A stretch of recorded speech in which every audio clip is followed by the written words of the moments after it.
Ready to get started? Yes. All right, great. We will call the meeting to order. Jamie, if you could please read the sunshine statement. Be advised that proper notice has been given by the Township Council in accordance with the Sunshine Law in the following manner. Notice advertised in the Burlington County Times and Camden Carrier Post on January 7th, 2021, and posted on the bulletin board on the same date. Mr. Smith? Here. Mr. Jenny? Here. Ms. Pareo? Mr. Lyon? Here. Mr. Burrell? Here. Before we get started with our items listed in front of us, just as a point of reference, we are going to walk on an executive session to discuss 410 Bridgeboro Road, potential litigation.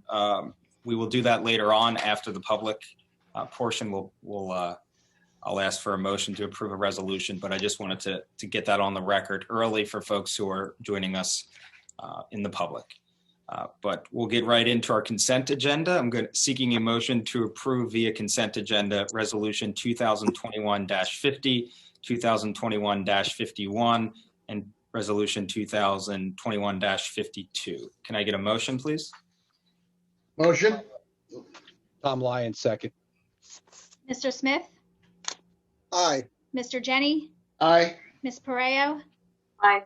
Mr. Lyon? Aye. Mr. Burrell? Aye.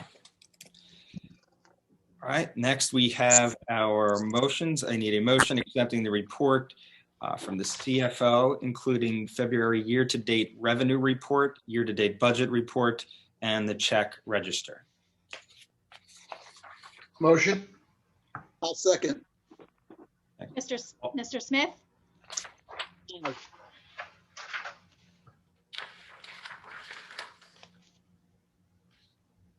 Marla, did you say yes? That's it. Okay, sorry. Mr. Jenny? Aye. Ms. Pareo? Aye. Mr. Lyon? Aye. Mr. Burrell? Aye. Next, I need a motion authorizing payments of bills, including all purchases made under the cooperative purchasing agreement. Can I get a motion? So moved, Virginia. And a second, please? Second. Lynn. Jamie? Mr. Smith? Aye. Mr. Jenny? Aye. Ms. Pareo? Aye. Mr. Lyon? Aye. Mr. Burrell? Aye. Motion carries. And next, I need a motion authorizing the advertisement of bids for the janitorial services. So moved, Tom Lyon. Second. Lynn. Jamie? Mr. Smith? Aye. Mr. Jenny? Aye. Ms. Pareo? Aye. Mr. Lyon? Aye. Mr. Burrell? Aye. The motion carries. And next, we have a motion authorizing the advertisement of bids for animal control services. Motion. I'll second. Mr. Smith? Aye. Mr. Jenny? Aye. Ms. Pareo? Aye. Mr. Lyon? Aye. Mr. Burrell? Aye. And the motion carries. Now in our work session portion of the agenda, and up first we have authorizing the engineer to prepare annual sewer and maintenance contracts. Jeff, do you want to get us up to speed with this one, please? Sure. On an annual basis, we go out to bid on all of the type of work that might have to take place with the sewer plant. Since it's a 24-hour, 7-day-a-week service, if something goes down in its operation, we need to address it right away. We go out to a competitive bid that is based upon a number of different activities that could take place. So it won't be a total dollar figure. Well, usually we will have a total dollar figure that we'll give you a final on, but the contract has run out and it's time for us to go out again for competitive bids on this. Okay, great. So this is something we do every year. So it is, usually we do a multiple year contract, but this one we'll do a contract with an extension, and in previous years council has authorized the extension, but this contract has finally run its course. Okay, great. Any questions or comments from council? All right, seeing that, I think it's pretty standard stuff. Do you need a resolution, a motion? What are you looking from us, Jeff? Just a motion to go to competitive bid. Okay, so at this time, I'll seek a motion to go to competitive bid for the annual maintenance contract. So moved, Excuse Tom me Lyon. one second, and authorize the engineer to put those bid specifications together because you have his estimate in front of you. Great. We will do exactly as Jeff said. I'll ask for a motion to. Tyler, can we make that a resolution then, since we're authorizing the engineer? We can Sure. do them together, but just assign it a resolution number, so it'll be 2021-53. 53. Okay. So at this time, I'll ask for a motion to approve resolution 2021-53 to authorize the engineer to prepare annual sewer maintenance contracts and to competitive bid for the same. So moved, Tom Lyon. And a second, please. Second. Amy, you want to call the roll? Sure. Mr. Smith? Aye. Mr. Jenny? Aye. Ms. Pareo? Aye. Mr. Lyon? Aye. Mr. Burrell? Aye. And the motion carries. The resolution passes. Jeff, you're good to go. Okay, thank you. No problem. And next up, we have our shared service agreement with the traffic light with the county. Jeff sent us a memo. Jeff, do you have anything additional to add? No, the memo speaks for itself. The county has submitted to the township this agreement based upon the result of the road swap. And we have forwarded it to the attorney's office for his review.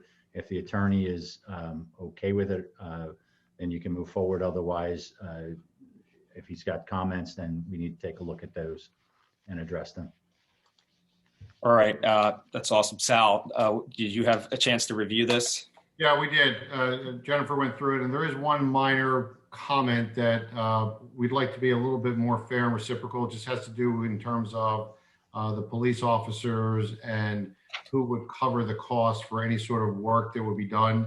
I'd like to try and push back with the county if I can, just to say that in terms of if there's some sort of maintenance that they're asking for, the county's requiring, and obviously it's going to be our police officers, then they should cover the cost. I mean, there might be things that we require. There's parts of the contract where it's sort of that 50-50 basis and it's shared. I think whoever's the driver on that, we should do that. So that's the only one minor concern that I'd like to try and see if we can negotiate that. That's no problem. Jeff, is there like a time constraint on this? Not at this point, and it's a great point that needs to be addressed. So no, I'd like to see us go back as well. All right, great. I think that's a no-brainer then. If Sal and Jeff want to reach back to the county, any thoughts, questions from council? Is there any date of turnover to us? I don't think there was. Yeah, Jennifer, do you know you went through the contract? Wasn't one in that agreement. There was no date. So when does it become our responsibility? I think this is Gary. I think they are in the process of just dotting some I's and crossing some T's with the transfer, with some information they needed data-wise for some of the properties. I know Jim was all over that. So, a matter of fact, I sent him a note before the meeting, and I'm sure I'll get back to us maybe during the meeting. If not, I'll keep everybody posted once I get an update from Jim. It was just kind of very minor things so that this was done to both of our satisfactions. And does this include all the roadways we're taking over, or just Hartford? So it would be Hartford, and it would be everything. So they would take over Hartford and Pancoast Boulevard. We would get Chester from the railroad tracks to 130 and one small piece of Bridgeboro that is it's the little T road that's next to the Knights of Columbus. It should be a local road anyway. And it will be. Thank you. Miss anything? Well, but let me just, in terms of this proposed agreement, though, I think this is simply for the traffic light at Hartford. Right. I think Lynn was asking about the road swap itself. Right. Those are other roads, but this particular agreement is only for that traffic. Oh, light. I'm sorry. That's correct. Right. Understood. Right. And it's, just to be clear, it's two different traffic lights. There's two agreements, two traffic lights. Okay. Great. Any other questions or comments from council? No, seeing none. So I think we'll let Sal and Jeff work with the county and get this teed up, and I'm sure they'll bring it back to our attention. Is that good, Jeff? Yes. Okay, sounds good. Check that off the list. And now it's everybody's favorite yearly activity. We have the 2021 budget discussions. So we will break out our binders. Pull that up.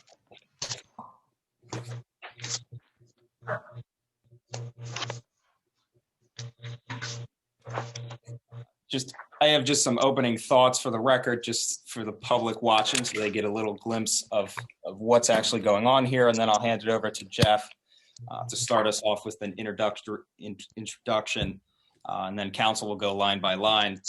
But Mayor, you can jump in here if I misquote anything, but over the last few months, the mayor has been working with Jeff Hatcher, our administrator, and the department heads to request budget information. They meet individually to review each department's budget.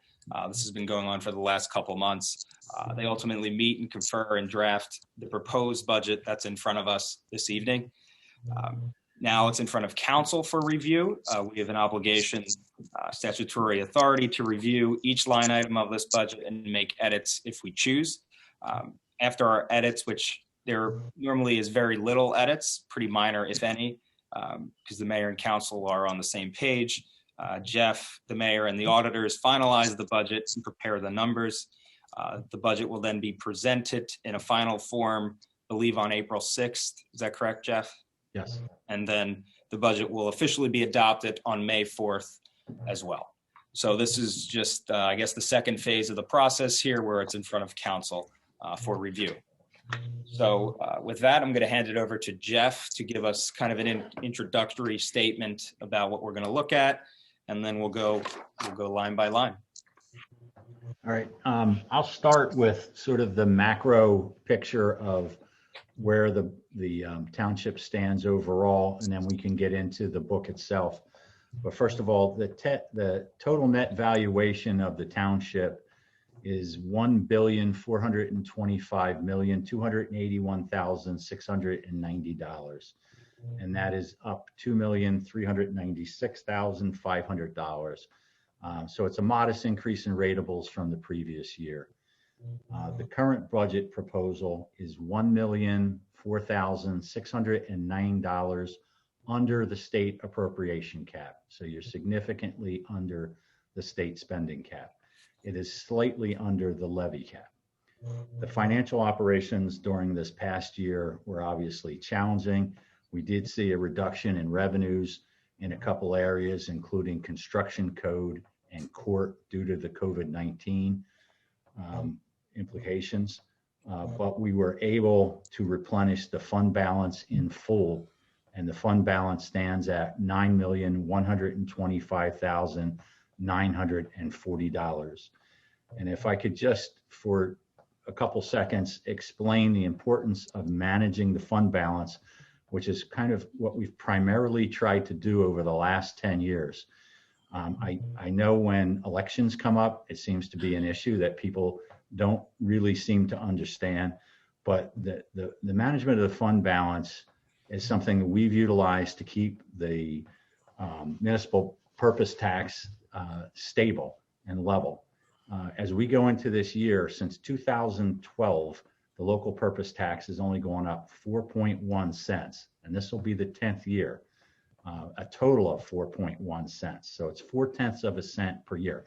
You only have control, obviously, of the municipal purpose. There are other sections of the tax bill that you have no control over, including the school, the county, the fire district. But what you're responsible for has only gone up 4.1 cents, this being the 10th year.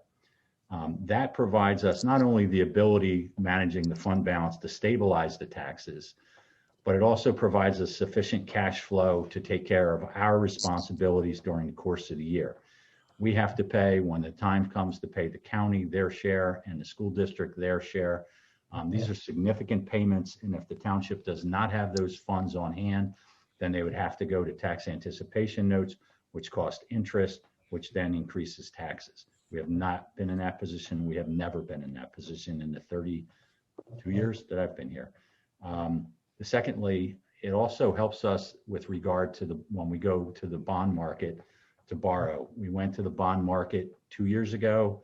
And one of the things that when they did our bond review, the fund balance was one of the things that they highlighted. As a result of that fund balance and where our picture was, which was an economically very steady fund balances and other financial arrangements we had, even though the town itself during those 7 or 8 years really didn't have much growth, we were in a good position. It ended up with a good bond rating, which in turn we can borrow for less money, which saves the taxpayers money. So there's a lot of reasons to make sure you manage your fund balance. And that's my own little commercial. I apologize, but it's in good shape. It was replenished. We were almost surprised that it was replenished, given that we had some of our revenues that we couldn't control because of COVID went down, but we're in good shape from that perspective. Secondly, the sewer utility is also, again, in a strong financial position. The sewer fund balance is $5,640,000 at year end.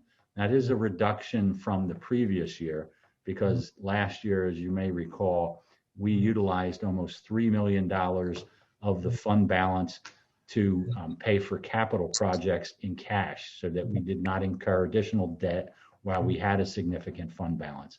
So that allowed us to pay off some of this debt without going to the bond market or anything along those lines.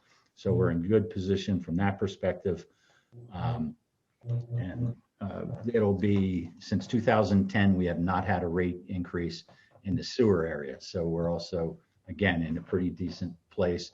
And that's a result of trying to manage that fund balance as well. So that's kind of the overall picture of where you stand. You're in a good place in both of these areas. And at this point, we can go page by page. Oh, one caveat. In the budget books, I realized that I did not move over the administration recommendation. And one of the reasons I haven't moved it over, I'll move it over there after this meeting, is I was waiting for some numbers from the auditor that I just got. I received Friday late. So I let the line that we have requested is basically the same thing as what the mayor has approved. But we will move that line over. There were a couple adjustments and you'll see them, but they don't impact anything you're doing tonight. Thank you, Jeff. We appreciate all your hard work. Council President, could I just mention that you know, what a benefit to the town to have Jeff steering that ship. You know, I've been involved with a number of budgets, but this is the first one I was involved on this side of the equation. And Jeff really helped me to understand some of the things that we were doing and how we were doing it. You know, I'm typically more involved after the presentation, but I just want to commend Jeff for managing all of that and balancing those numbers. And these numbers that he just described, you know, are just amazing numbers for the financial position that we're in right now. So that's all I'm going to do. I'm going to sit back and watch you guys, guys and gals, do your thing. Awesome. Thank you very much, Mayor. We appreciate the comments. And Jeff and the Mayor, before we begin, the proposed budget has a 0 tax increase. Right now, it has a 0 tax increase. Okay, great. Perfect. All right, folks. So we're going to go through the what I call the Excel document, the spreadsheet with all the accounts line by line. We'll do it by page, and I'll go through in sections on each page. If you have an issue with any of those line items, just shout when we get to that section. Feel free to ask your questions, and we'll rely on the Jeff and the Mayor to answer those questions for us. And, you know, we can make adjustments from there. Okay? All right. Buckle up, folks. Here we go. So page 1, everybody there before we begin? Yes. Okay, cool. All right, page 1, we have our first section is the business administration section. Is there any questions or concerns in that section? And one question, Jeff, on all of these, I just want to confirm the 2020 actual, is that extrapolated out for 12 months or is that an actual number? That's the actual number as to what was spent For how many months? for 12 months for the year. Oh, for 12 months. Okay. Yes. All right. Thank you. I guess one of the questions I have is I'm just looking at the big numbers. You look at the admin salary, it's 50 down 49,000, yet we're going to increase it by 5,000 next year. Yes, we went last year, or at the end of 2019, my secretary passed away, and I did not replace the position the entire year until December of 2020. Because of COVID, I felt we could take advantage of not replacing the position, but the person does a number of items other than clerical. She's going to be the registrar and all those kinds of things. So it will go back up to where it was previously. All right, thanks. And Jeff, is a portion of that, I know your salary and Jamie's, a portion of that 25% is reflected on the sewer budget side? Yes, departments and specifically department heads that deal with the sewer utility, which include myself, the township clerk, the township finance office, and the township tax collector, all have a portion of their salary comes out of the utility. We basically base it on the fact that the utility budget's about 25% of the municipal budget. So we assign about 25% of the value to that budget. Awesome. All right. Any other questions for that section? I'm just looking at the miscellaneous, and we were up at $8,300 this year, and we're still going to keep it at a budget of 1,000 for next year. Yeah, that was a one-time payment. We actually got a reimbursement for an item that was purchased for COVID, and it doesn't show the reimbursement, but we don't anticipate that was a one-time issue. All right, thanks. Just as a procedural matter, real quick, if everyone can mute themselves, if they're not talking, we're getting some noise. Jamie just notified me. So if you're not speaking, just please mute yourself. Thank you very much. Any other questions in the business administration section?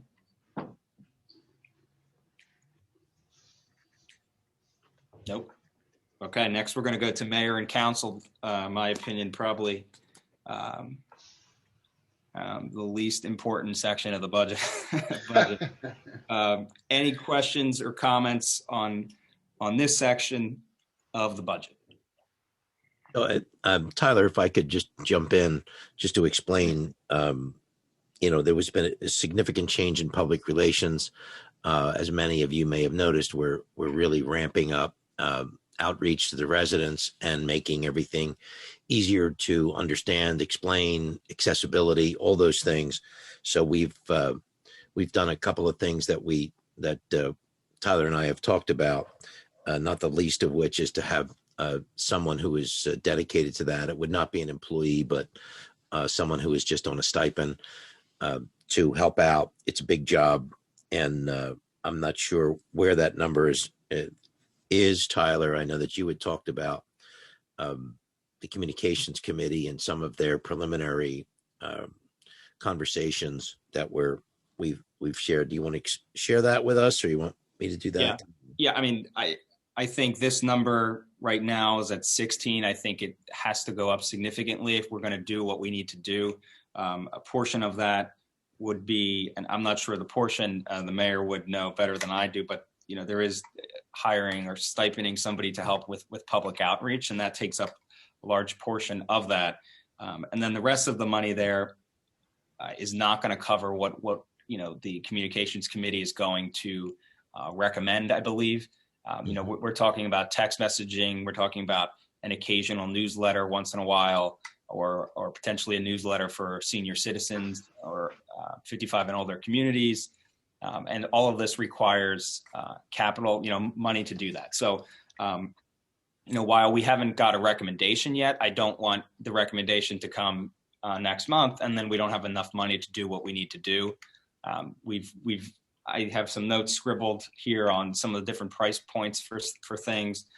And I think we need to add, upwards to around $20,000 additionally there if we really want to do what we need to do. And I think it's critically important that we communicate with residents, because all the great services and all the great things we do here at the township, if the residents aren't aware of the services and aren't aware that the trash is delayed or the recycle is delayed, or that there's an opportunity to donate things here in the building or, at the public yard, on the weekends, then all this is kind of worthless, right? If people don't use it. So I think we need to beef up our kind of public relation arms. And I know the mayor has been leading the charge with that as well.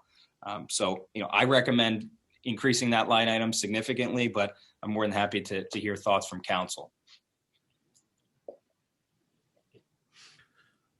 Just as an aside, Tyler, we were just doing some rough estimates on just the,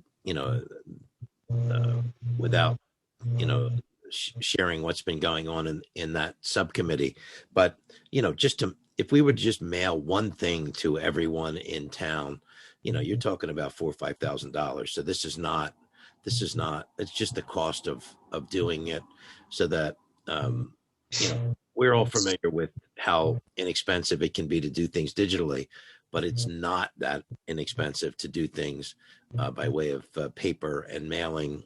For those folks who, quite frankly, have been denied access to this information because they're not on social media, they're not on the internet, they don't have computers nor smartphones. So that was kind of the first eye opener from the communications committee. The other thing we need to look at, to do calling to senior citizens, text message to residents, right? That software is not cheap. Communications committee is going to look at that. Some of the early estimates, it requires a piece of software to do it correctly. The software will ultimately, for example, if there's an issue in one section of town, you can highlight that section of town and send a message only to those people, which I think is very important that we target messaging, because, renters don't have the same concerns as senior citizens, as single family, right? Everybody in different parts of the town have different issues that matter to them, right? Like renters, they're getting their trash, apartment complexes get their trash picked up from a different service than the township service, right? So they do not need to know that the trash was delayed, right? And people who even aren't in, if it's not their trash day, right, they don't need to know the trash wasn't delayed. And then we're going to turn people off if we're constantly notifying them about stuff that's not relevant. So an important piece of this big communications picture is having the right tools to do what we need to do, or ultimately we're going to erode the opt-in and the people on our communication line. And then at that point, it's kind of worthless. So, there's some things that need to happen if we want to do what we want to do. I can't speak to all of those line items right now, but I think it'd be prudent, and I think it'd be good for us to increase that line item to do what we need to do and reach the residents. Council President, quick question. So, for the additional dollars you mentioned, would it be, something as we're going through the budget that we try to find, dollars to, increase that line and maybe reduce another line? Is that how we would? Yeah, I mean, that's one approach. I spoke to Jeff before, and he can explain it much more artfully than I can, but I believe if any amount we raise here under, what is it, Jeff, $140,000 is, if you raise the tax rate 1 cent, we raise $140,000, right? Correct. Right. So ultimately, we do not want to raise the tax rate, but there is a surplus that we can use to balance some of these numbers out. We can always cut from a certain area, but as Jeff will explain, $10,000 and $20,000 here and there may sound like a lot. But at the end of the day, it's not even 1 cent of the tax rate. So it's almost a negligible amount. I think it's important, if I could, just to jump in, that understand that if the money's not spent, if it turns out that the money is not spent, it does roll back into the surplus. We are not made up where, if you you use it or lose it, like some organizations, some private companies, where everybody says, hey, I have $15,000. I'm going to just spend it and get whatever. Jeff is very good at keeping an eye on expenditures so that, if we find that we over budgeted a line item and we under budgeted another, Jeff, correct me if I'm wrong, but I think once we hit November, we're able to shift from one to the other and keep things in balance. I think that's the key, is that, this is a spending plan. It's never going to be exact. And it's something that frankly, Jeff is very good at keeping in a balanced state. So that's just my 2 cents. Thank you. Virginia? And then Lynn. So we're talking about going from 16,000 to 20,000.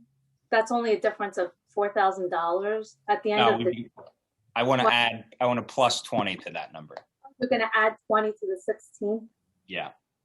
Okay. Well, I think, it's important to stay in communication with the residents. That's of utmost importance. So 20,000 is not that much at the end of the day in order to be able to communicate with them.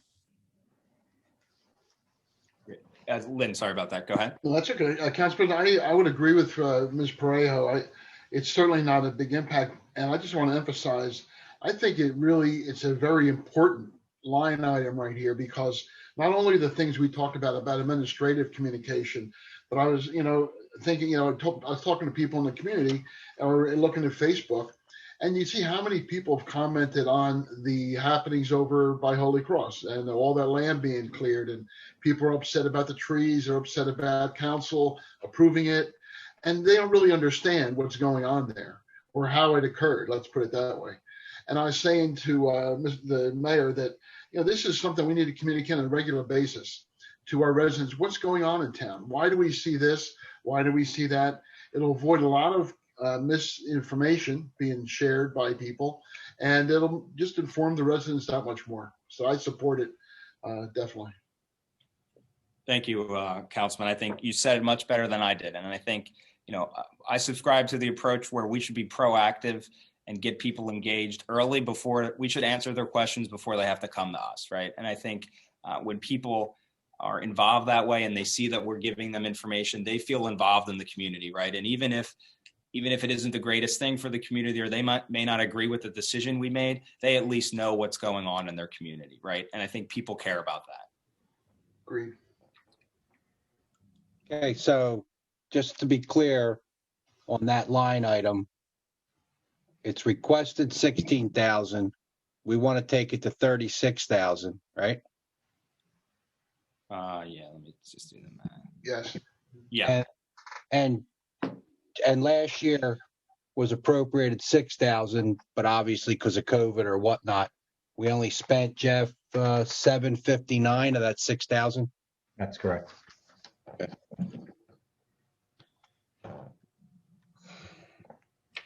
And I think the 1 year, was it last year? Not COVID year. The year before that, we were going to hire somebody to redo the website, right? With this money, I think that's why it increased the 1 year. Yeah. But ultimately, me and Colin did that over spring break and saved the township $4,000.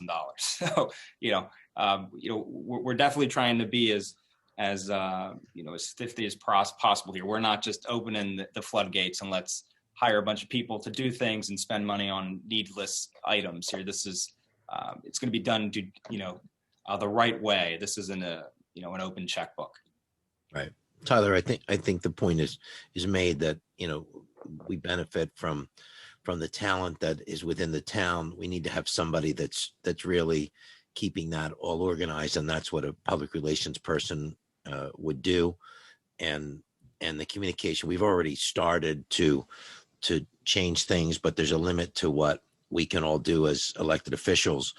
We really need somebody to be there to help organize the ship, even though we're giving the direction. Somebody has to be there doing the blocking and tackling, to use a sports analogy. So I appreciate all of your support for for this big push. I think this is going to help us stay in communication with the residents, and hopefully they'll start using the township information as their resource and not asking 5 different residence pages and getting 36 different answers. Yeah, and I think that's important to explicitly note there, Mayor, is that we're going to hire somebody, air quotes, because it's a stipend position, right, to be sort of our public relations officer. And the mayor is working with Jeff to figure out how all that happens, right? That's what the mayor's proposing. So, part of this, a significant portion of this, I can imagine, is for, that person, right? So this is not going to fall on Jamie or Jeff's lap, because if we know them, they are, constantly working on things get put on Jamie's lap all the time, right? So we don't want to add anything more on our lap. We need somebody dedicated, to the public relations. And other towns, it's actually a trend, are hiring full-time public relation people and $60,000, positions, $40,000 positions just for the person to be there, right? And that doesn't come with any of the tools and features and whistles to actually do their job. So I think, if we can, for around $300,000, get a person to do this for us, get the tools to do it, I think this is a great start. Yeah, we're not going to spend $300,000. Oh, 30,000. Sorry. That 30,000 includes that 30,000 includes all the tools and the printing and the mailing and what they're going to work with. The amount of money that that person would make would be less than a third of that number.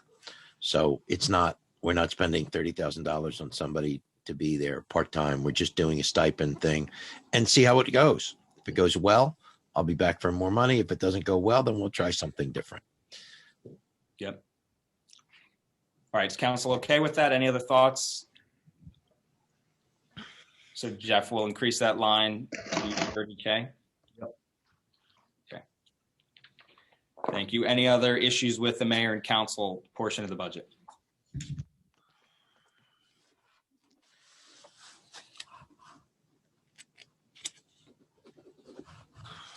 I don't think so, right? We'll go on to next is the municipal clerk section. Any questions or comments there?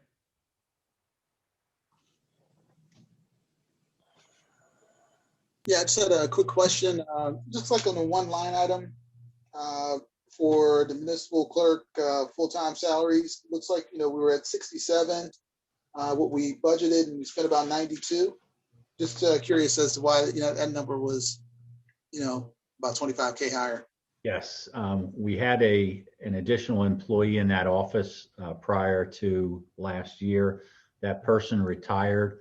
We did a little bit of reconfiguring. A lot of that person's duties do fall under finance. So we had 2.5 people in finance. We now have 3 full-time people in finance. We're not replacing the person up in the clerk's office. My secretary will cover some of the work that needs to be done. And that's one of the other things that we throw on Jamie's lap. She does more. Every budget meeting, something else hits her lap, I think. We'll see if we can get through this season, Jamie, without adding something. Awesome. Any other questions in that section of the budget?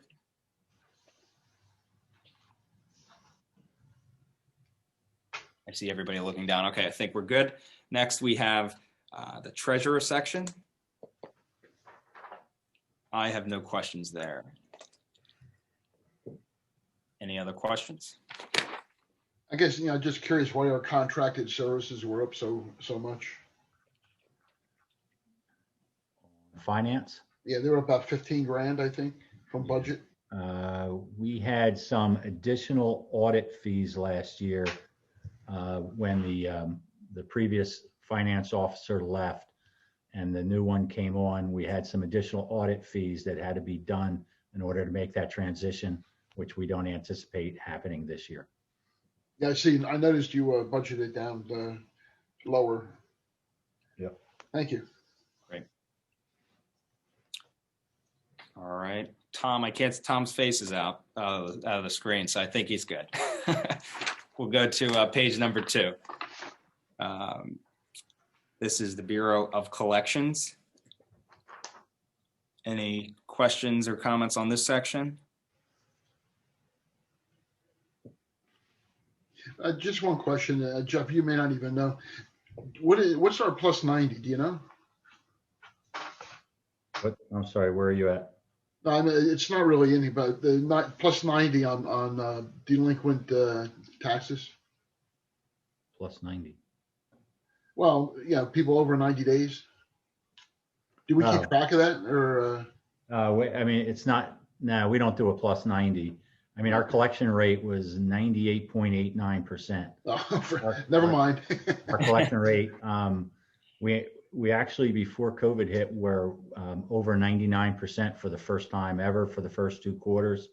The COVID did impact it a little bit, but the overall was 98.89, I believe, 98.84. I think it was 98.89 the previous year, and we lost 5/100%. Congratulations. Came in very strong. Awesome job. Amazing. All right, anything else in the collection section? Okay, next is assessments. I do have a question. Jeff, I see we're decreasing the salaries pretty significantly. Can you explain that? We had basically almost a full-time assessor previously. That assessor retired, and we have an assessor working part-time. Seems to be covering all the bases. We haven't had any issues with it. Great. And then second question, there's a pretty big jump in the miscellaneous section. Are we anticipating anything special there? Well, 1 second.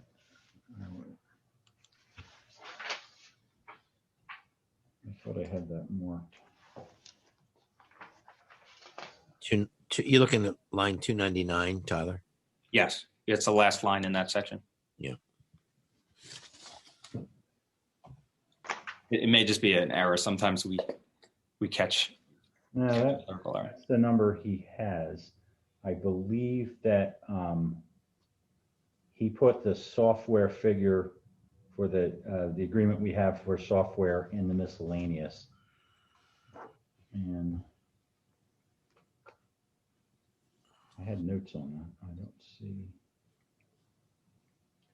You know what? I'll have to check that one, getting back to you, Tyler. Okay. Not a problem. I don't have Any other questions from council on that section? You're going to hear me. I'm going to say this another 60,000 times today. So just, you're going to get used to it. All right. Next is the township solicitor spot. This looks pretty standard. Any questions?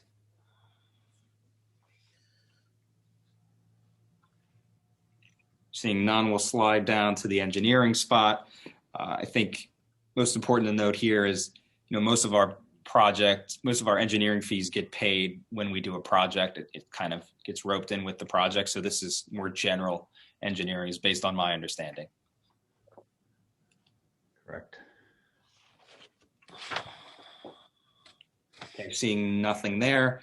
Next, we have nothing in the DDA, nothing in the historian section. So we're going to go to page 3, which is now the planning section.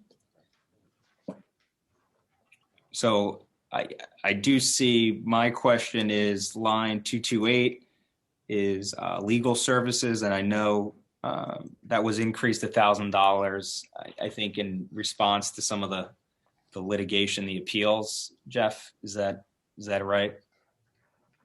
Yeah, and additional activity, yes. Okay. Is that increase enough to handle the additional activity? Yes. Most of the any activity that we have beyond that will go to a different line item. Okay. That should be fine. Jeff, I have a quick question. I know we talked about it before, but I just think it would be appropriate to share with council. Did we make accommodations with in this budget for the re-examination of the master plan? It's not going to be a full re-examination. It's just going to be a short one, but I just want to make sure that we remembered to include that. We have not, because I think that decision was made pretty much after you were done reviewing the budget. So, and we don't have an estimate from the professionals on that. we'll need an estimate from the professionals, and we can address that at the next session. We'll try to get some kind of a number. Okay, that'd be great. 'Cause we are doing that in response to the cannabis legislation. Yep. Great. Thank you, Mayor. Any other questions on that? All right. Next, we have zoning.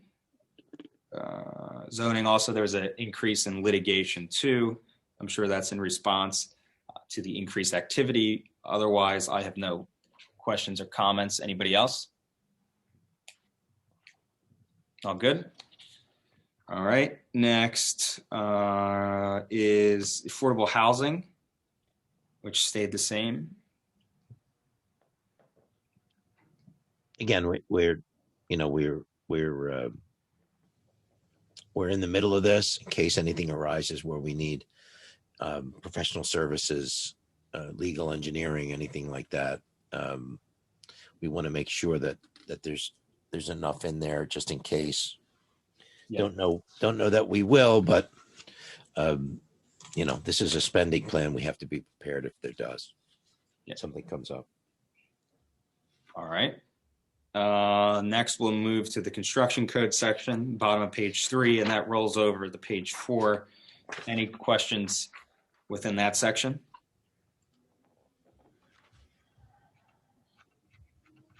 Well, we have a couple lines that, where we have budgeted numbers and we have no expenditures whatsoever. The board up and demolition and uniform construction equipment maintenance, uniform construction demo board up. We just keep those in anticipation we might need them, I guess. Yes. Jeff, you want to just do a short explanation of what they are, just when that might come into play? If we were to have a property that was deemed to be not habitable, we might have to go in and either demolish it and or board it up. Doesn't happen that often, but we need to have the money available to do that if it does come All up. right. Thank you. Great. I remember that from last year. Any other questions on that section? Yeah, just one quick one. Go ahead. On line 5, the software, and I just noticed it was call it $5,000 last year, and we budgeted about 12. Is that for like an upgrade to the software or something? It is. The company that does the software for the Uniform Construction Code throughout the state of New Jersey is having to upgrade their software throughout the towns, from what I'm hearing. And this is the estimate that they gave us for that upgrade. Jeff, excuse me. When do you know when that upgrade will happen? Or It's happening now. Happening now. Okay.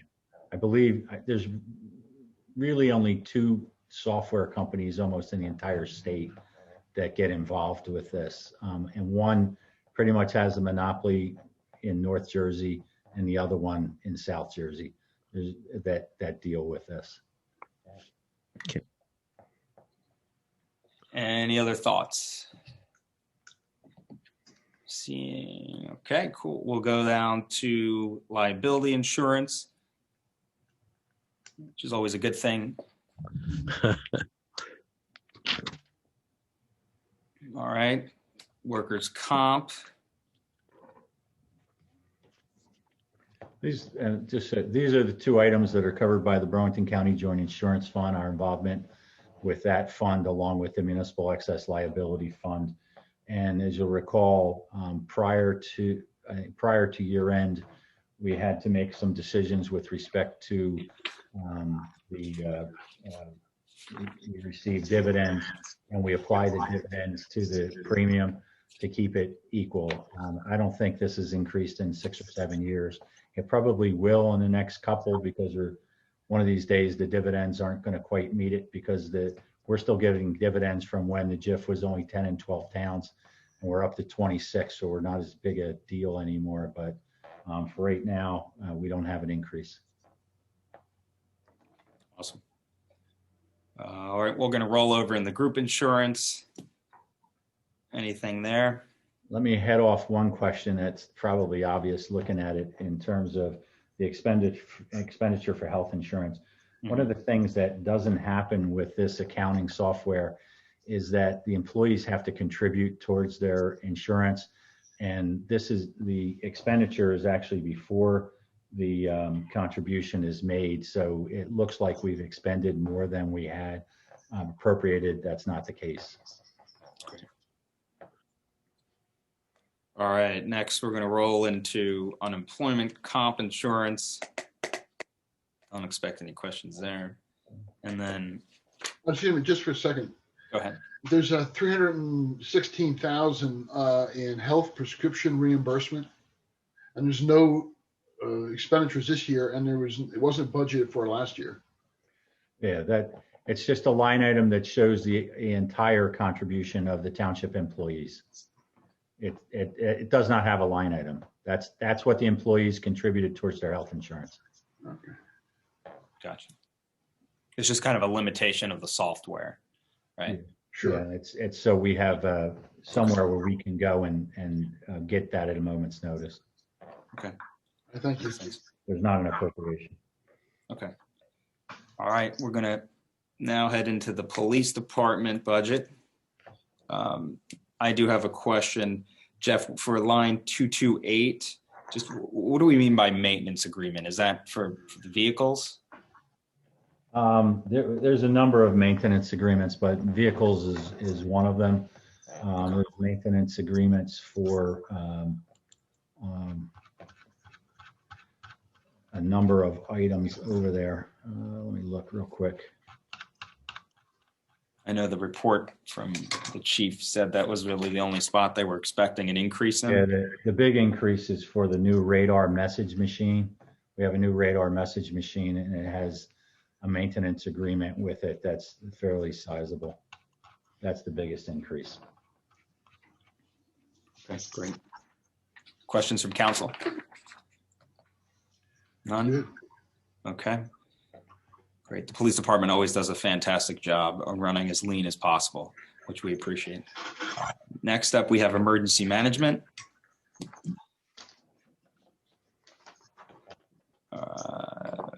Nothing there. We'll do the fire district payment, emergency squad, municipal prosecutor, anything in either of those three? Just so you know, the fire district payment is kind of an anomaly. It's a pass-through that actually we have very little to do with, other than the state, or the state requires it to go to the municipality and then get sent over to the fire department or the fire commissioners. There's no expenditure. It's just a revenue pass-through. It's an oddity. Similar to school funding, I guess. It's just a grant that they make go through the town, which makes no sense at all. Leave it up to Trenton. Especially doesn't make sense when you have a fire commission. I mean, I could see if you had a fire department and not a commission, but it doesn't make any sense. All right, next we're going to go to, at the bottom of page 5, we have streets and road budget. Anybody have any comments or questions there?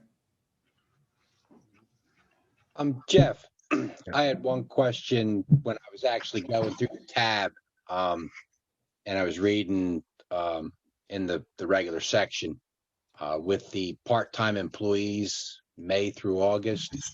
That doesn't in conflict with their CBA or anything, does it? No. We have done it before. The last superintendent, just for information purposes, last superintendent really preferred to have the additional employee instead of the summer help. He found it limited, but the new superintendent would like to try this again to get more bodies out during the time frame where one of the most active and busy time is when the grass starts growing, because everything happens at once. The ball fields need to be cut. Grass needs to be cut. All the beds need to be weeded. So he's trying to give it a shot. But I can tell you, we've done it before, and one superintendent liked it one way. He liked the personnel, one person, and this one would like to try it with summer help. But no, it did not impact the CBA. Okay. Hey, Jeff, just got one quick question for 111. the streets and road salary.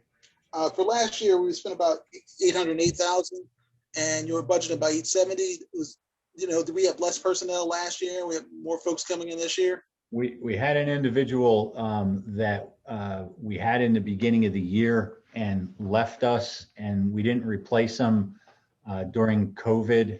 Again, because we didn't have the need during COVID, certain things weren't happening. We did not replace him until year end.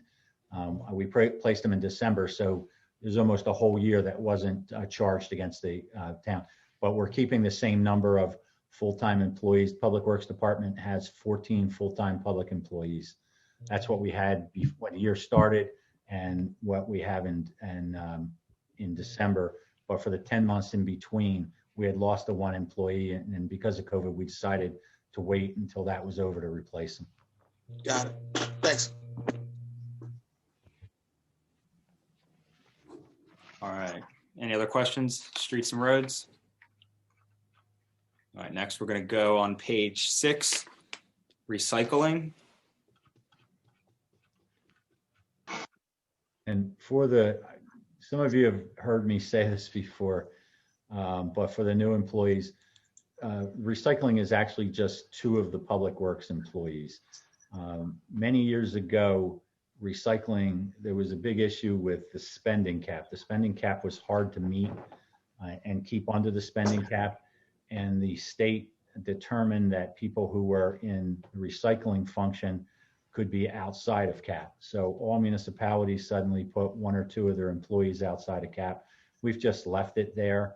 I mean, there are significant recycling activities that we do. All of our leaf mulching, all of our branch pickup, basically go back to recycling, but there's really no rhyme nor reason anymore to do it. We could throw it all on streets and roads. The only reason I don't is usually that creates a problem for the public. They see one line item go through the roof, and one go down. So it's just easier to continue to keep it this way. But essentially it is 2 employees in the salary and wage function. The OE is in fact what we spend on most of the recycling functions though. That's great. Thanks, Jeff. All right, there's no questions there. We can loop together any questions with trash collection, building and grounds sections.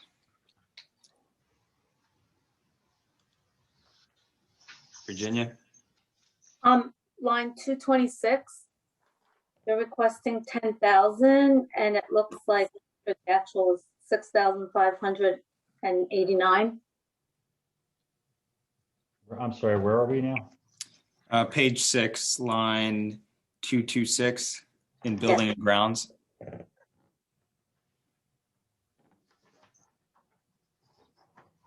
You see that, Jeff? That's in equipment and repairs, right? Parks, equipment, and repairs. Yeah. Yeah, and what's the specific question? I think it was, what was the Councilwoman's question was what's the reason for the increase to 10,000? From 7 to 10?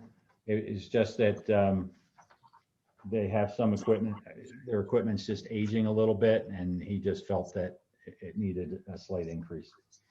There's nothing very specific about it. Okay, thank you. Any other questions there? If not, we're going to go down. We'll just take the rest of the page. Stormwater, health, and dog regulations. Tom's favorite subject, apparently.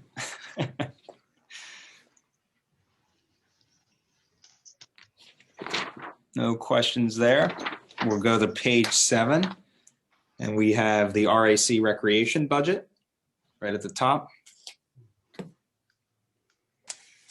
Tyler, we have received from the RAC quite an aggressive schedule. I don't know with COVID when that schedule can actually start, or if those events are possible to do. I know that the 2 biggest are Delran Night Out and the Winter Festival. Would this budget be sufficient for those two events in special programs, do you think? Yeah, no, I believe we did 1 year off of this budget amount, and we were fine. I think this number was the same year, right, Jeff? These numbers haven't changed since, like, we did the fireworks display within this budget, right? Within the budget and the contributions that were raised. Yeah.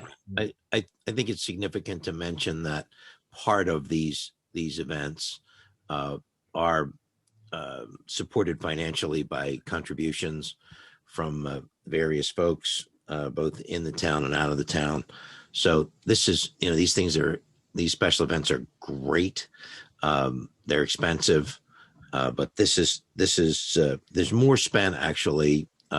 But we do, the RAC does really spend significant amount of time raising some money for these events. And I'd just like to, this would be a good time, I think, to thank them for their hard work. Absolutely. And this was one of the areas where, sort of like that earlier discussion about the public relations, right? We had the RAC, discussion, I think 3 or 4 years ago, about, I think the budget was fairly slim compared to what it is now. And ultimately, I think the residents were happy with the events they were seeing, and we saw the return on investment, and that's why this RAC budget is the way it is. Yes, this budget was increased significantly last year. Yeah. For those events, and it paid off. Tyler, Council President, you're absolutely right. The folks that were there commenting to me because I was visible, you were working behind the scenes for the most part, running around. And people came up to me, I guess, because I had a microphone in my hand, and just were gushing about that we should have more of these events, and that this is what they love about the town. And I'm glad that you all agree that we should continue to have these events and back them financially. Thank you, Mayor. Tom, did you have a question? You unmuted. No, I just hopefully we can do them with everything. Yeah, and Fingers are crossed. exactly, because it is pretty cool when the community comes out and everybody has a good time, and my wife dances away on everything. I did see that happening, Tom. She was very pleased with the band. I think the RAC is meeting this Thursday, so they're working on the Easter egg hunt. I believe they want to do that, so I think they're moving forward with that. And I think we're getting some good news about vaccine rollout. So potentially we should be, I think it looks promising for August with the night out, but we're going to have those discussions, and hopefully we can do it. Because last year we did not, and I think everybody missed the excitement.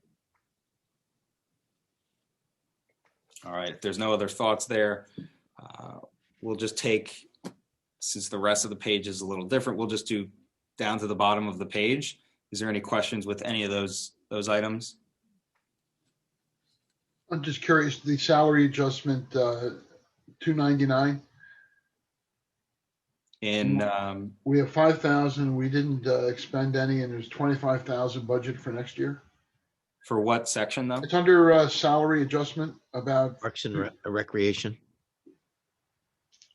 all of our contracts have expired, and we put some money in here to provide for where those settlements may end up.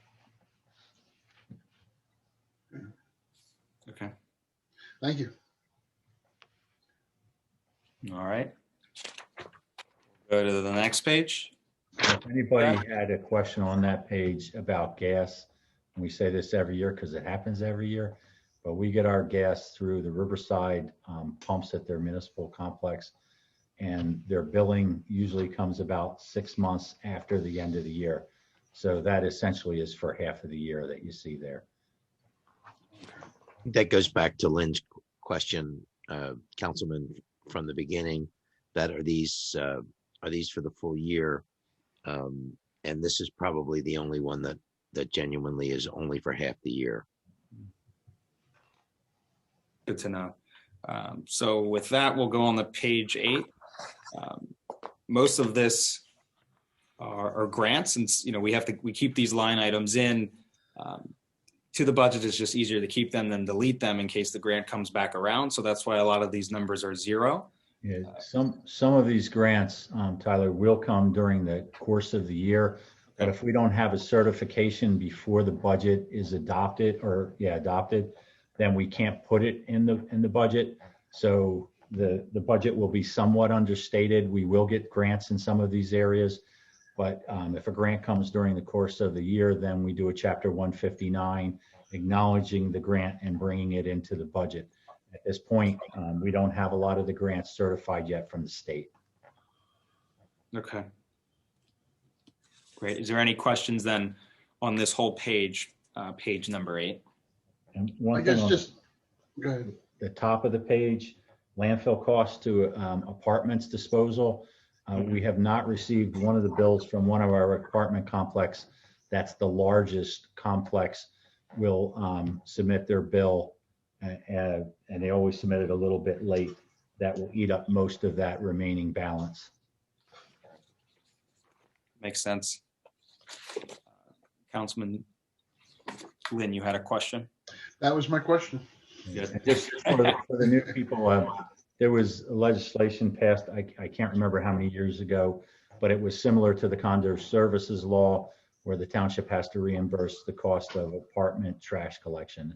And that's what comes out of that line item. Okay.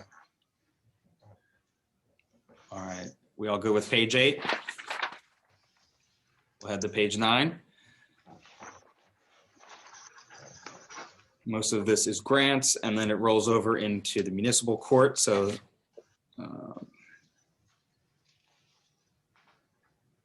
Jeff, I did have a question about the salary compared to the overtime, and I think I remember what talking about this earlier on. Yes, we came She to was getting a lot of overtime, right? And we just changed their contract. We came to an agreement on a contract that would provide for the amount of time she's spending. So rather than paying overtime, so the total compensation you'll see with the 2 is actually lower than the previous year. Yeah. And it will be sufficient. Yeah, that was smart. Not a whole lot lower, but lower than the previous year. Yeah. All right, if there's no questions on that section, we'll go to page 10, which continues the municipal court. And then we'll open up questions for that whole page, because it's a little bit of a hodgepodge.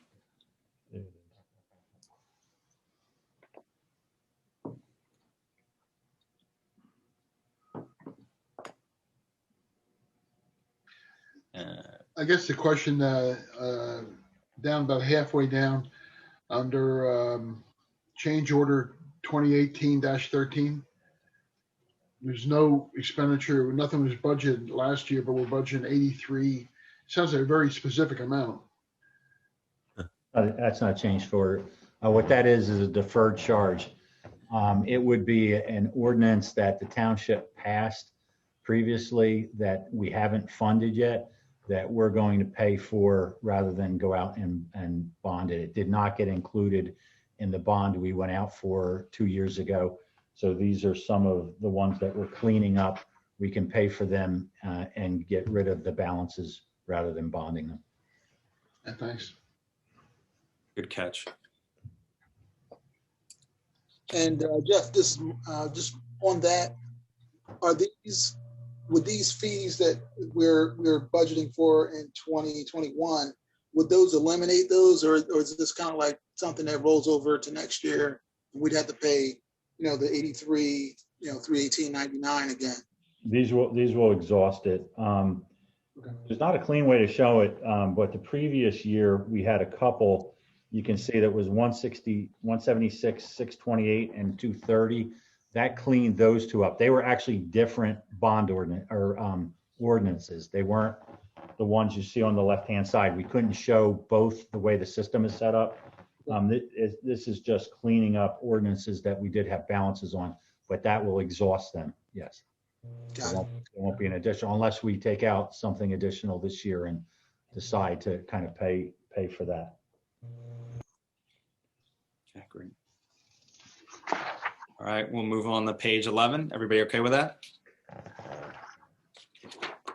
And page 11 is all zeros, so we'll move right on to page 12.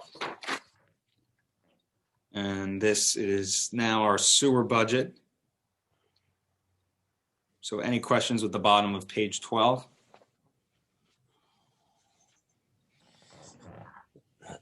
Hang on while I catch up here. We're on the bottom of page 12. Right. So somewhere in here, we were going to put some of that salary for the public relations person into the sewer budget. I just wasn't sure if that would go into other expenses or this was a discussion that we had. They're going to benefit certainly from some of this outreach.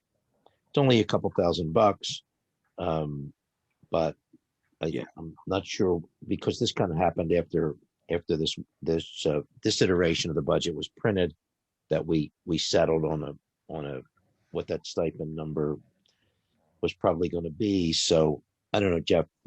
It's just a small. It's a $2,000 addition somewhere in there because once you've spelled out all of exactly what we're doing with that person versus what we're doing with materials, I can find a home for it. Okay. Once we have that, we can do that. Well, these are as always. It's ongoing discussion and interaction between myself and council. So we'll go from there. All right. Yep. That's awesome. Okay. So we're going to go to page, if there's no questions with page 12, we'll move to page 13, which is the bulk of the sewer budget. I'm surprised that there are no expenditures in the postage. Is that because they just send it out like we just received the sewer information? It's been charged off to the sewer office itself, which comes under taxes. The state basically wanted postage and a couple of the items in one spot from the town rather than various departments. So we put it in to the tax collection area. Yeah, thanks. I have no questions with this. I think it's pretty tight as it was before.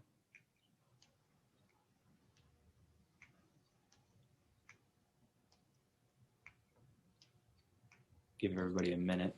As with everything, this department must work 24 hours a day. Mm-hmm. There's no fudging on that, and they've been doing a great job. Councilman Smith, did you have? Sorry, Mayor. Yeah, I just had a quick question. As we ran through this whole budget, and I guess it's more or less for Jeff. Like, what are the like the couple or handful of like line items that you've seen over the years that may have like greater variability that could seriously impact the budget? Well, in terms of sewer, we've actually done fairly well with sewer. I mean, the one that the contractual services and the R&R, which is basically the repairs, both of them end up being basically repairs on the plant. They can differ somewhat significantly year to year, but they've pretty much stayed within those parameters that we have. So I'm pretty confident that they're going to be okay. I would say on the municipal end, it tends to, the one thing that ever since we went to the joint insurance funds, we've been able to control them. They used to jump wild from year to year, but we've been in the joint insurance fund almost over 20 years. And since that's come, we've seen a lot of balance and a lot of steady movement, but no big jumps. That's been one of the value.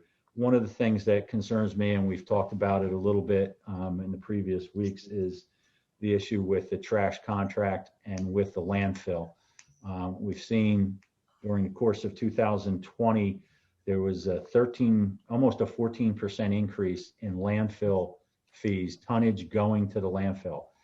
I can do that budget and be within 1% easily every year, no problem. But when COVID came, people started working from home. We're actually getting a presentation from the trash company next week on what they're seeing, but we already know what they're going to say because we've seen it. We've seen a 14% increase in the landfill fees. I'm sorry, in the landfill tonnage and the landfill fees as a result. And we've seen almost a 10% increase on recyclables at the curb during the course of 20. That never happens. That percentage might only go up, 1% one way or the other, but that's the nature of what's happened with COVID. I don't know if it's going to return back to what it was previously. If employers find that they can have people work from home and keep it that way, then we're going to be paying for more trash, and those commercial entities that pay for dumpsters, the trash companies are saying they're seeing a significant drop in the commercial entities and their trash with their dumpsters. So those are the ones that usually kind of move back and forth, that jump. But I'd say they're pretty much it. There's not a whole lot of others. I mean, sometimes if we have a big increase in gasoline prices during the course of the year, we'll see it. One of the things that I'd be concerned with this year, but we haven't been spending to the budget numbers that we've had, is street lighting, because when a new development comes on and they meet a certain percentage of their occupancy level, then by state statute, they write a letter to us and we have to put them on. Their street lights become our street lights and we have to pay for them. But I don't see that many coming on that concern me. We have more than enough appropriated for that. Those are the kind of things you need to worry about, is to make sure that if you have developments like that coming in, that you take care of that. Those are usually the elements that move up and down. And most of them seem to be okay this year. And I think we've accounted for. We've increased the trash. We know that we go out to bid for a new trash contract will take effect October 1st. I would assume it's going to be more, since they're picking up more at the curb. It's a competitive bid. I'd love to see some competition, but rarely have we seen more than two companies get competitive. And usually it's been the same company for almost 20 years. That one you may see jump. That one concerns me, but the good part is we only have 3 months of the new contract. So the financial impact of that will be more in 2022, and we'll have a full picture of that with the 3 months of 2021. And hopefully, Jeff, will have rolled out some of the efforts, the outbound information about how to get more and more out of the trash stream and back into the recycling stream with all the things that we're doing and how important it is. That part of the educational element of the public relations outreach will be something that hopefully we see an impact in actual dollars and cents, that there's less tonnage because more is being recycled in other ways and not just thrown out in the trash. Well, the other thing we saw, and that should, I would think, slow down, is we saw when a lot of people were home, especially in the beginning, it seemed like they cleaned out their attics and their basements. And we saw a lot of big trash items go out from people. And now that people have been home long enough where they've hopefully taken care of that, we'll see some reduction in that area. But I have been watching the landfill fees. They're not as high as the middle of the year, but when summer comes, the numbers go up anyway. And I can tell you one of the issues that we have, and in Delran, it's pretty significant, is a lot of people still put grass clippings in their trash. Some of the grass companies take the grass and other people mulch it, but a lot, the trash company has told me Delran's number in terms of grass pickups pretty high in comparison to other towns. And that's one of the areas we do have an issue. It's like paying for water. That's one of my pet peeves. And Hey, Jeff, it's one of the things on sewer. Yes. Line 231, chemicals and gases. We spent about 40,000, yet we're going to budget for 35,000 more. And based on the fact that everybody's home, you'd think that the sewage department is working overtime.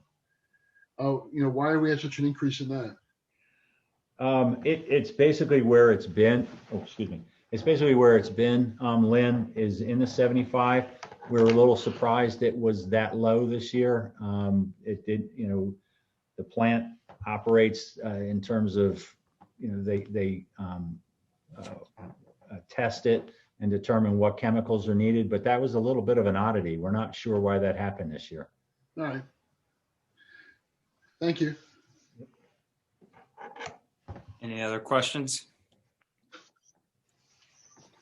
If not, we're going to go to the last but not least, page 14, About that. right on schedule. It's not much here. Any questions with the rest of page 14?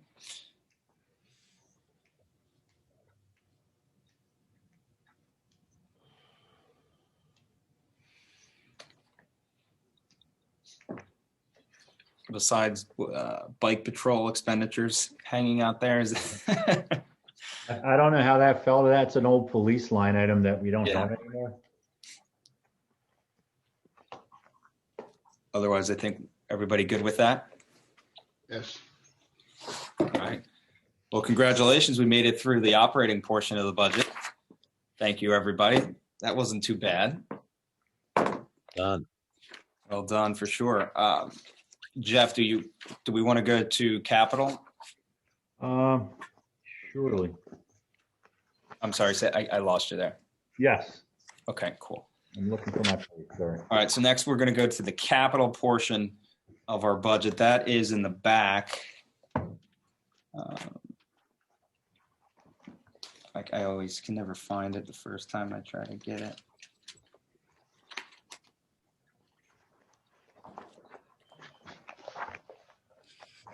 And that's not cap, it's capital. Make sure you're on the capital tab. Yep.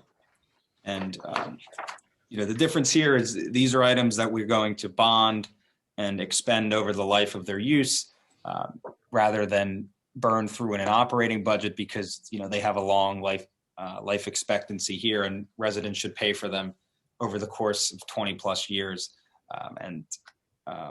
rather than in the operating budget, for 1 year.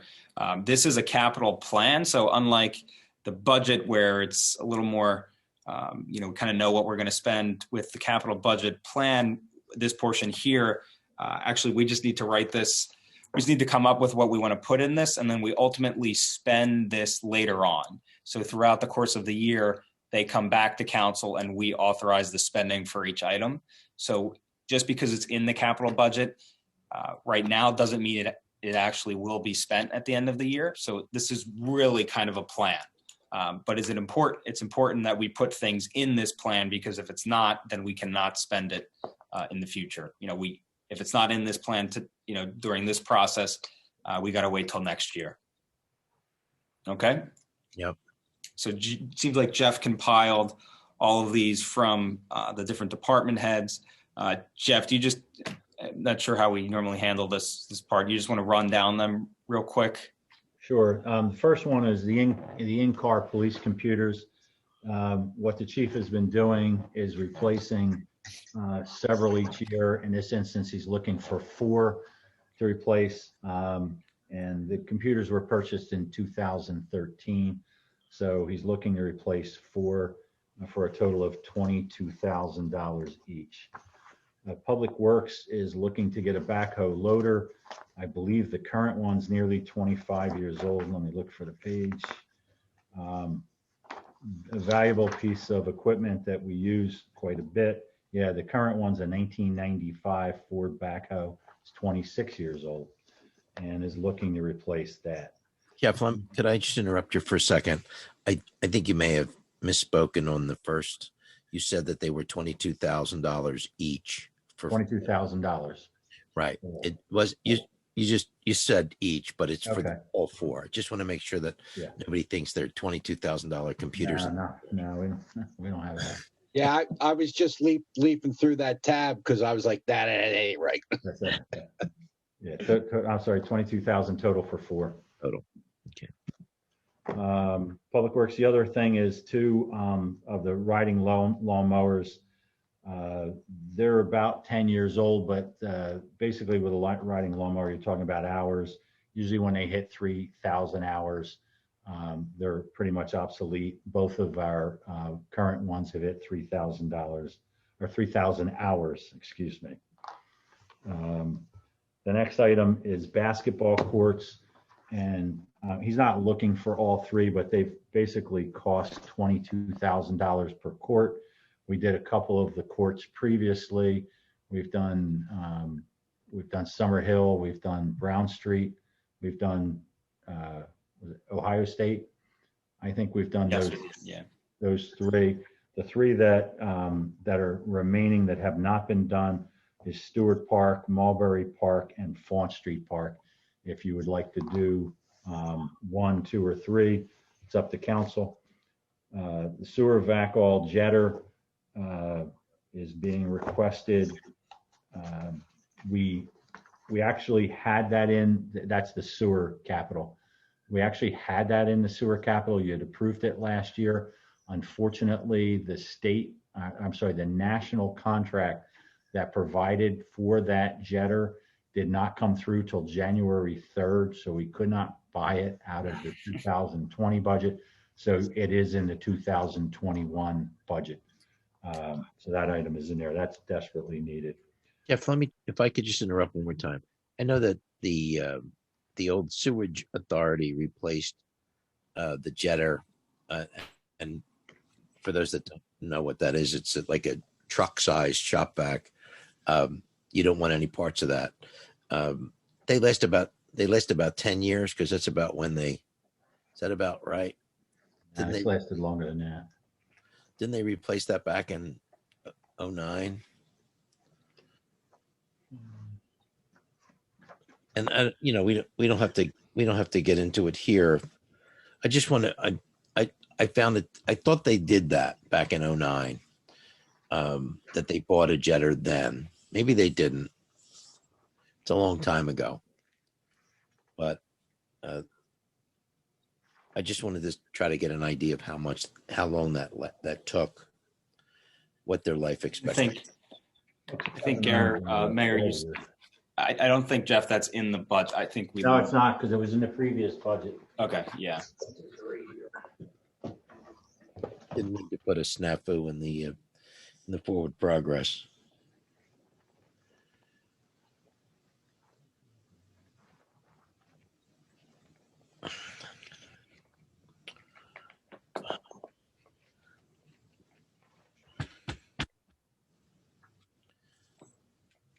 So 1999. 99. 99. Okay. My bad. Weren't I there? knew it had a 9 in it. Good. Yeah, it just. You're the it was mayor, not- man. Where did I leave off? Jeff, didn't we have 2 police cars requested? Yeah, they don't come out of capital. Oh, okay. They don't, police cars don't have a 5-year useful life, so they don't qualify as a capital item. So Okay. they're in the operating budget. That still amazes me every year, but it's a fun fact. They usually get 100,000 miles and probably 200 and some thousand miles actually on the engine, or hours on the engine, just from sitting and idling. And Jeff, speaking of that, as an aside, I see some of the police report, some of the detective vehicles are pretty old. Like, do we take the old cars and give them, should we eventually phase out the detective vehicles? What we do is usually we take police cars and move them to detectives, or if we have extras, we'll send them over to Public Works or something like that. And then eventually, after Public Works is done, then they'll hit the auction. Well, you guys will authorize it to go to auction at that point. Gotcha. But almost everything flows through another department before we get rid of it. Okay. Next item was a pickup sewer truck. That's replacing a 2004 F-150. So that's 17 years old. And then the next item was the service truck, and that is replacing I'm sorry, that's an addition. That's something we don't have right now for lifting equipment and things along those lines. So that's a new addition. Is that for the sewer department or for the public works That is for both? sewer. Sorry. And then furniture in the mayor's office in the council conference room, and chairs in the council chambers. Okay. So I just have a few questions for each of these, but generally I always pretty much keep the capital budget the way it is. At least I find that the department heads don't give us a wish list of items. It's very, they're prudent about what they're giving us. They're normally on their last leg. This is by no means a wish list, so I'm pretty comfortable with what they present to us. I'm sure the mayor is too, or he wouldn't let it get to this point. But I have two quick questions. One for the police computers, and I did ask you, Jeff, beforehand. Does it make sense just to do all of the computers at once? I mean, if I understand the phasing approach, and you don't want to have them all go end of life at the same time. But on the other hand, if the other older computers are legacy and not functioning, I don't want to slowly phase this in to their detriment.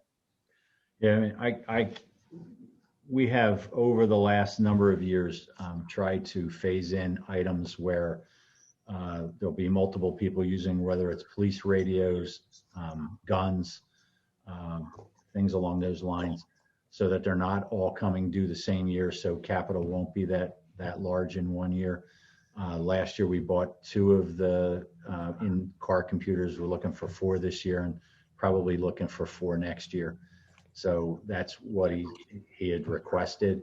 I can go back if you want to buy them all at once. I mean, the issue will be they'll probably all become obsolete at the same time.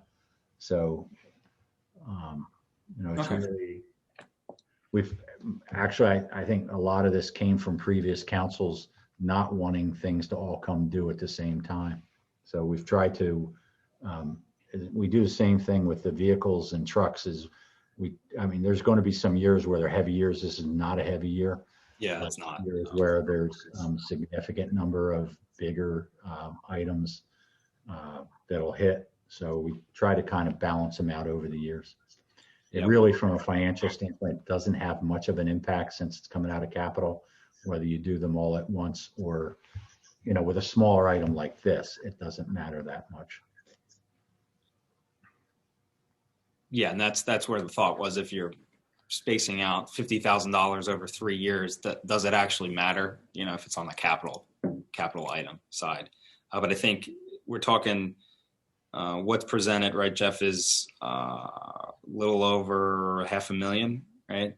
548,000. Yes. Okay, it's pretty light. Yeah, I mean, the part that's not in here is, and then we have to have when we submit the budget document doesn't look anything like what you have in front of you. The state required budget document will have a multi-year capital plan, and we'll fill that out and give that to you to take a look at next week. But it'll basically just have rough estimates, like $500,000 a year in streets and roads, infrastructure improvements, equipment acquisition, things along those lines. But like you said in the outset, with a capital budget, you're not putting yourselves where you're obligated to purchase it. Once you do a capital budget for planning purposes, then we come back to you after the budget's adopted to do a capital ordinance, basically authorizing at that point in time. The ordinance will have to authorize whatever purchase they're making, so you get a second bite of the apple. So that's kind of where we're at. Okay. Well, I mean, if they're okay with the computers the way it is, I'll go back to the chief. I mean, we're kind of in transition. The existing chief is basically done. So, but I'll speak to the lieutenants and see what their recommendation is. Yeah, I just, if they're doing this because just the way it's always been done, sometimes that isn't always the greatest thing, So if I just don't want, we don't have to play theater that this is somehow going to save us money because we got to buy them next year and the year afterwards. So if they're okay with this, I don't want to shake it up, but Okay. we're willing to be flexible, I think, with that. And I'm sorry, Council President, the thing that's important that you bring up, especially with computers, is they all kind of have to have compatibility with one another and software updates and how the hardware can manage new software as it becomes available. So 3 years, I don't think is that big, but we want to make sure that we're keeping them all kind of in the same generation. And, we all know that now they're using computers to create the new computers. So as these things amp up exponentially in their processing power, the software gets an upgrade, and we don't want to run into the 2-year-old computers are not able to handle it. Yeah, great point. It's a good point. Yeah, thanks, Mayor. So Jeff will touch base with that. Yes, I'll get back with you. Okay, great. And my only other question is then, I hand it over to the council. For the furniture in the furniture line item, what are we thinking with that? I just want to make sure we're encapsulating everything that I envisioned, but I think the mayor put that on. Yes. Yeah. So we were looking at replacing the 1970s furniture that's in the mayor's office, most of which is falling apart, replacing the council table that, not sure how old that is, but it does have the similar bow to most surfboards. As far as I've seen, it's kind of got if you put a pen on it, they all roll to the middle.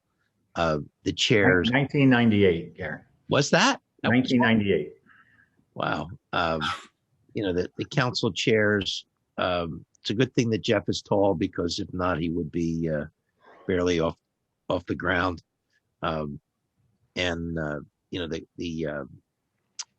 lack of in the council chambers, the chairs that for the folks that want to come in and watch the work sessions. And I think we talked about just the, for lack of a better terms, the plaintiff and defendant chairs at the tables, and maybe not the tables. I think that was the plan off the top of my head. Great. Of what we were looking. Sorry. There's also, depending on how the numbers come out, looked at a number of sources, and that may or may not be something that is easily done.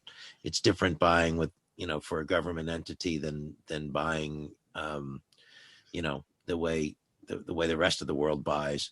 But to have maybe some additional seating that was, available for the lobby, if needed, if you all felt that when we get to that was necessary, just some little more durable, maybe not as comfortable, just because there's people in the lobby sometimes waiting, and there's not a lot of seating there. Not that we want people sitting in the lobby, but sometimes you need to sit on a chair when you're out there. So it was kind of a general look at all the things that, I felt were maybe in need of potentially replacing or adding.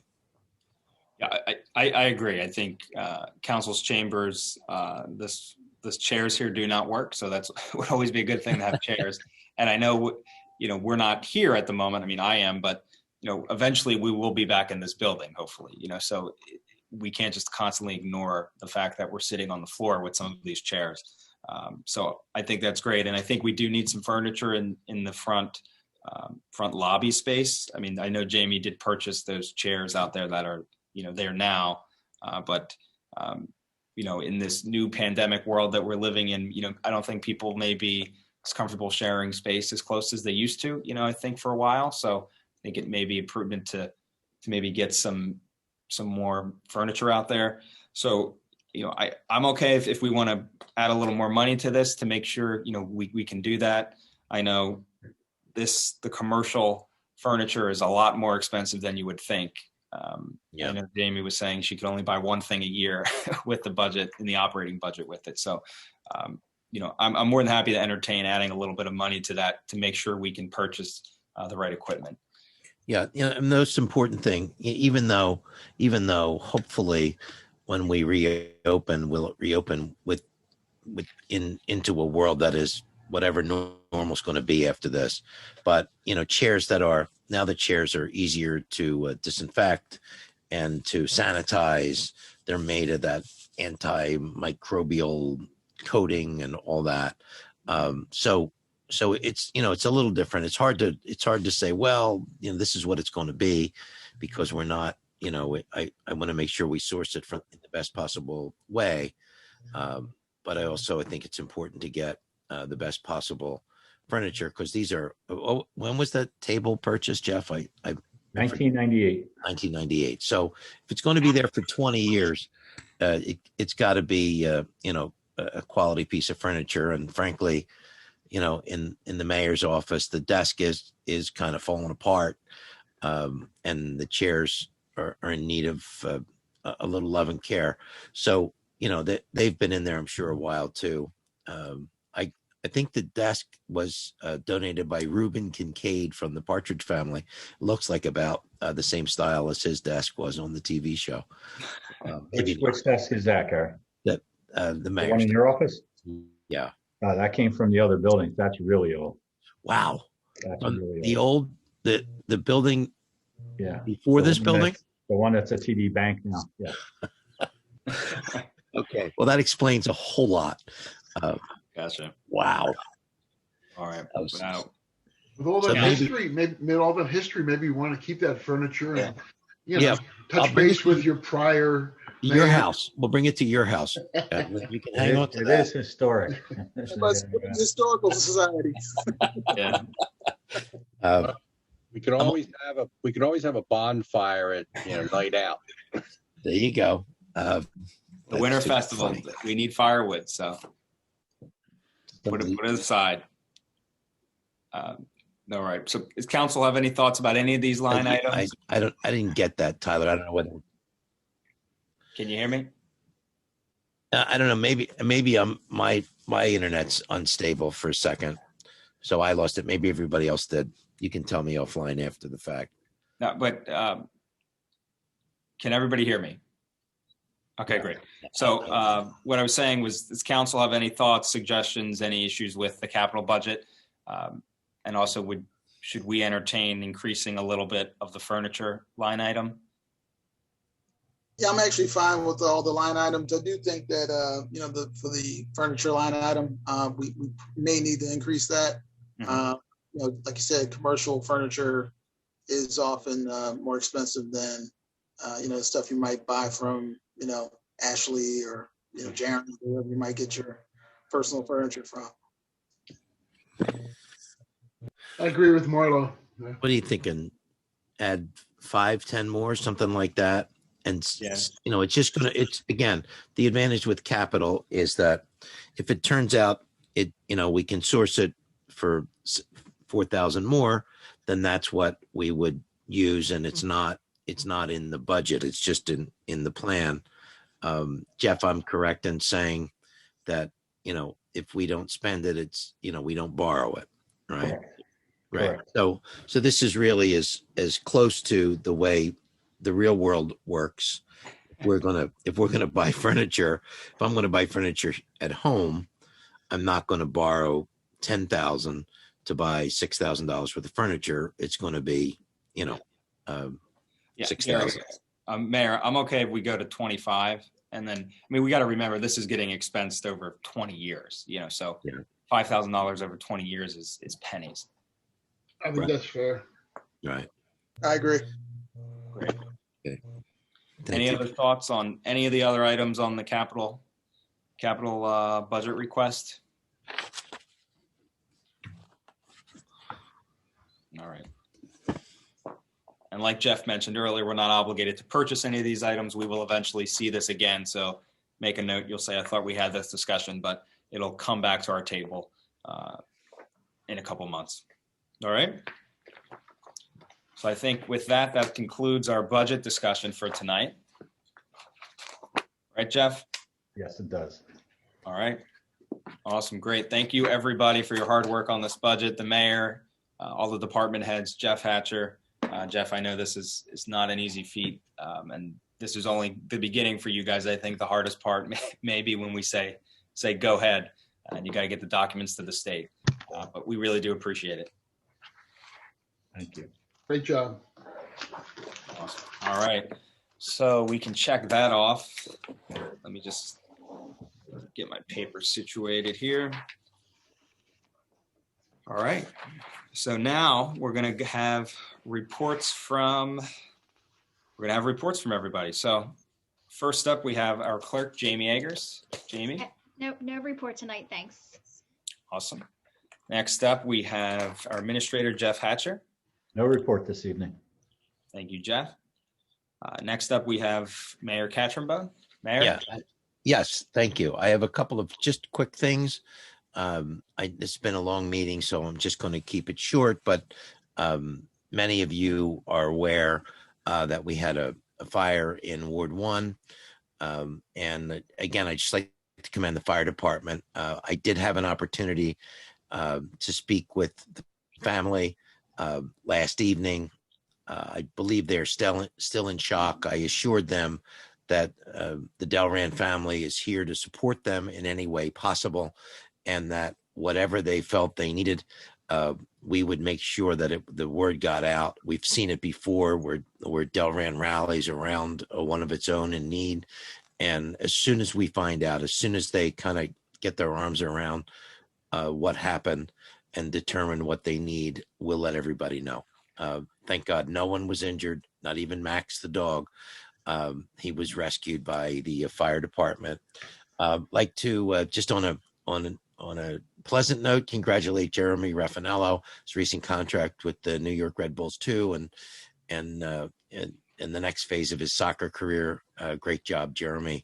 And finally, Thursday, the 11th, we're going to be welcoming back part of the program that welcomes back returning service folks. We'll be welcoming back a PFC Ricky Bay back from the Marine Corps.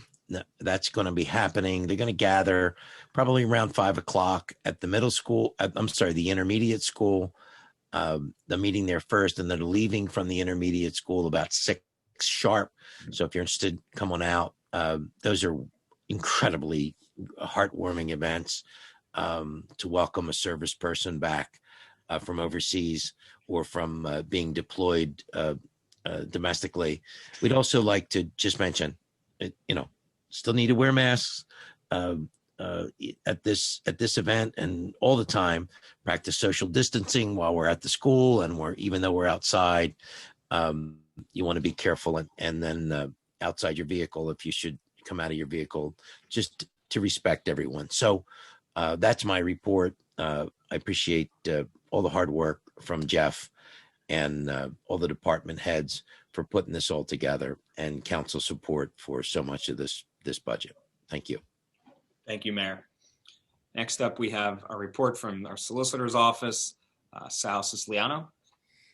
Just very briefly to say that we're going to be we've been and we're going to keep looking at some ordinances. So you'll see correspondence from us, from our office, in terms of some conflicts, some contradictions, things that perhaps need to be updated. So in the next few weeks, you'll see suggestions from our office in terms of updating ordinances. And then probably what we'll do is we'll try and bunch them together and maybe do 3, 4, 5 at a time. Each ordinance will have to be individually amended. So that'll be its own, separate action, but we'll try to group them together so we're not doing it piecemeal every week for the next 47 weeks. So we'll just look for that kind of coming up. Awesome. Thank you very much. And that's an important operation. I know it's not very flashy, but we have a lot of the code here in town hasn't been touched in years. And as we have problems, we take a look at it and realize it's mentioning something that doesn't even happen, or it's not up to date with how the real world works. So we're working on refreshing a lot of those. So thank you, Sal. You're welcome. And next up, we have our reports from council members. First up, we have Councilwoman Virginia Parejo. Yes, real quick. New Jersey American Water is currently replacing water main in areas of Ward 1. They should be done around the end of April. And then they will be paving the roads or portion of the roads that they did work on. And the paving is set to be completed in the summer. And that's it. Thank you. Great, thank you, Councilwoman.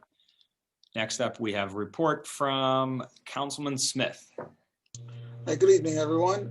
Just real quick, just a reminder that this, is getting warmer and the days will be getting longer. Sunday is daylight savings time, so be mindful of that. As we'll see more and more young folks outside playing, and there's always got to watch out for them as they might be playing with balls, toys, whatever. I always remind my new driver in the house of that, as the weather gets warmer, you got to watch out for bikes, et cetera, et cetera. So just be careful when you're out there on the roads. Thank you, Councilman. Appreciate it. And next up, we have a report from Councilman Jenny. I have no report this evening. Thank you. Thank you. And next up, we have our report from Council Vice President Tom Lyon. No report except what Marlo said. Watch the kids around the Mr. Softy truck. The Mr. Softy truck was in the neighborhood today, so be careful. It's a good thing. Next up, I have no report this evening. I think you've heard enough of my voice. So at this time, we're now going to open the floor to public comment. Can I get a motion, please? Motion? And a second? Second. Great. All in favor? Aye. Aye. Those opposed? Motion carries. Our floor is now open for public comment. For the folks who are joining us online, it looks like it's one person. If you're interested in commenting, please raise your hand and our clerk, Jamie Eggers, will unmute you.